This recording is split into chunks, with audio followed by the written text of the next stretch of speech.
السلام علیکم ورحمۃ اللہ وبرکاتہ۔ محترم ناظرین، آج ایک اہم موضوع لے کر کے آپ کے سامنے میں حاضر ہوا ہوں۔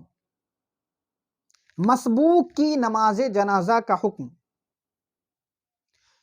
جنازے کی نماز شروع ہو چکی ہے، اب کوئی شخص آیا جو نماز میں شریک ہونا چاہتا ہے تو اس کے لیے حکم ہے کہ فوراً نماز میں شریک نہ ہو، بلکہ امام کے تکبیر کہنے کا، اگلی تکبیر کہنے کا انتظار کرے۔ اب جب امام اگلی تکبیر کہے تو اس امام کے تکبیر کے ساتھ ساتھ یہ بھی تکبیر کہہ کر کے نماز جنازہ میں شریک ہو جائے۔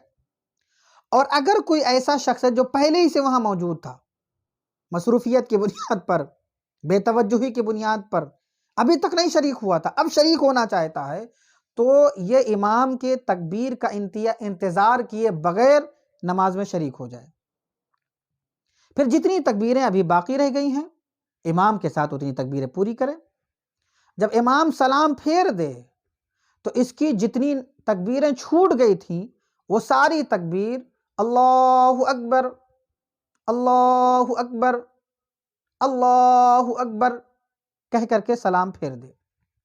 ہاں، اتنا ضرور ہے کہ ان تکبیروں کے ساتھ دعائیں بھی پڑھے، مگر کوئی ایسی کنڈیشن ہے کہ اگر دعا پڑھے گا تو لوگ جنازہ اٹھا کر کے چل پڑیں گے، تو ایسی صورت میں صرف تکبیر کہے اور سلام پھیر دے، دعائیں نہ پڑھے۔